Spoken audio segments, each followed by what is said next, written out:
There were eccentric characters in the hotel. The Paris slums are a gathering place for eccentric people, people who have fallen into solitary, half-mad grooves of life and given up trying to be normal or decent. Poverty frees them from ordinary standards of behaviour, just as money frees people from work. Some of the lodgers in our hotel lived lives as I had my rent paid in advance. I was living in a dirty, cheap little hotel in the Rue Sainte-Héloïse, up in the Latin Quarter. It was called the Hotel Suzanne Maille, after some famous prostitute of the time of the Empire. I was starving, and there was nothing I could do.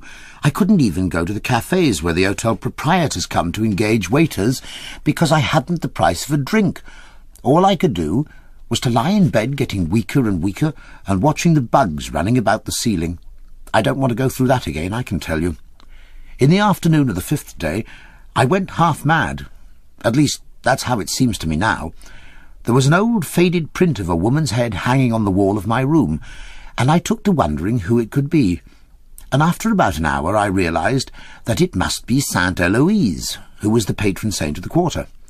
I had never taken any notice of the thing before, but now, as I lay staring at it, a most extraordinary idea came into my head.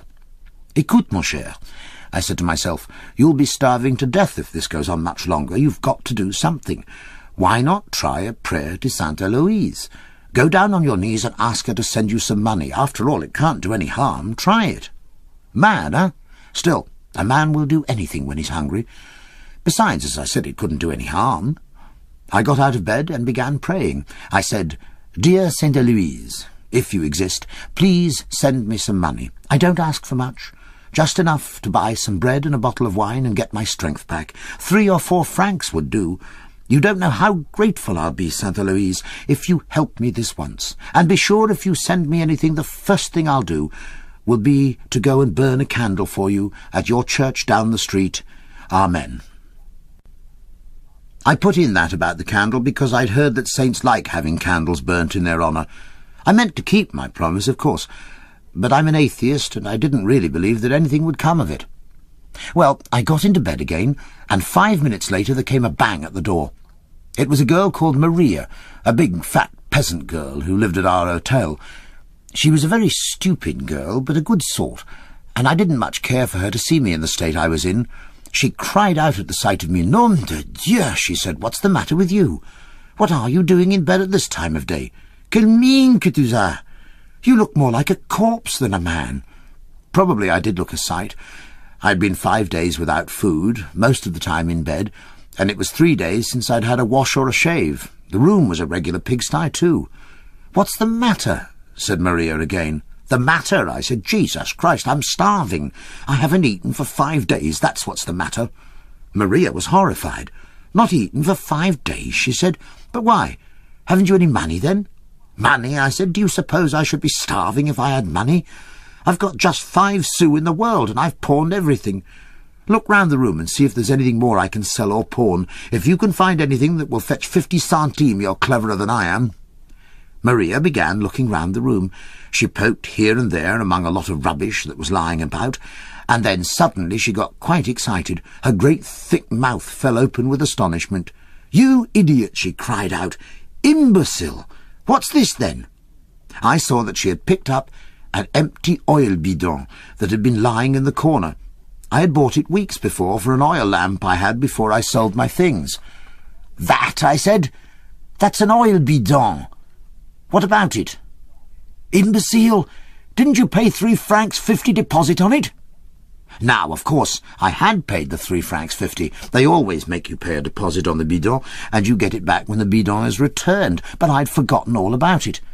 "Yes," I began. "Idiot!" shouted Maria again. She got so excited that she began to dance about, until I thought her sabot would go through the floor. "Idiot! T'es fou! T'es fou! What have you got to do but take it back to the shop and get your deposit back?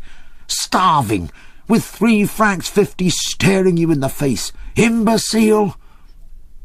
I can hardly believe now that in all those 5 days I had never once thought of taking the bidon back to the shop. As good as 3 francs 50 in hard cash, and it had never occurred to me. I sat up in bed. "Quick," I shouted to Maria, "you take it for me. Take it to the grocer's at the corner, run like the devil, and bring back food." Maria didn't need to be told. She grabbed the bidon and went clattering down the stairs like a herd of elephants. And in 3 minutes she was back, with 2 pounds of bread under one arm and a half-litre bottle of wine under the other. I didn't stop to thank her. I just seized the bread and sank my teeth in it. Have you noticed how bread tastes when you've been hungry for a long time? Cold, wet, doughy, like putty almost. But Jesus Christ, how good it was! As for the wine, I sucked it all down in one draught, and it seemed to go straight into my veins and flow round my body like new blood. Ah, that made a difference.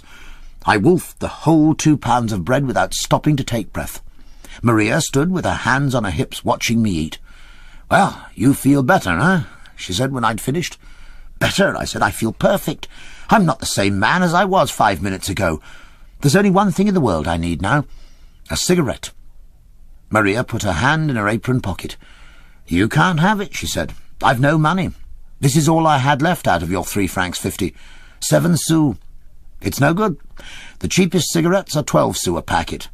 "Then I can have them," I said. "Jesus Christ, what a piece of luck. I've got 5 sous. It's just enough." Maria took the 12 sous and was starting out to the tobacconist's. And then something I had forgotten all this time came into my head.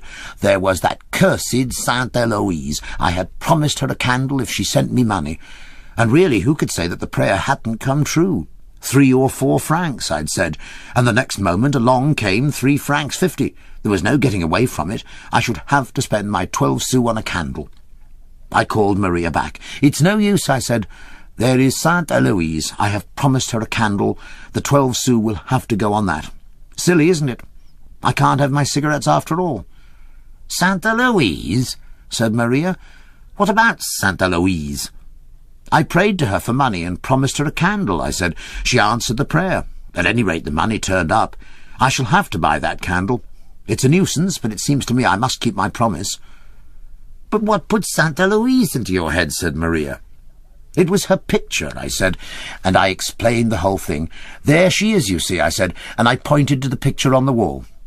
Maria looked at the picture, and then, to my surprise, she burst into shouts of laughter. She laughed more and more, stamping about the room and holding her fat sides as though they would burst. I thought she'd gone mad. It was 2 minutes before she could speak. "Idiot!" she cried at last. "Des fous! Des fous! Do you mean to tell me you really knelt down and prayed to that picture? Who told you it was Sainte Eloise?" "But I made sure it was Sainte Eloise," I said. "Imbecile!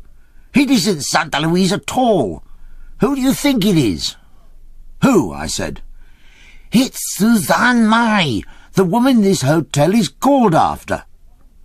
I had been praying to Suzanne May, the famous prostitute of the Empire. But after all, I wasn't sorry. Maria and I had a good laugh, and then we talked it over, and we made out that I didn't owe Sainte Eloise anything. Clearly it wasn't she who had answered the prayer, and there was no need to buy her a candle. So I had my packet of cigarettes after all. Chapter 16. Time went on, and the auberge de Jean Cottard showed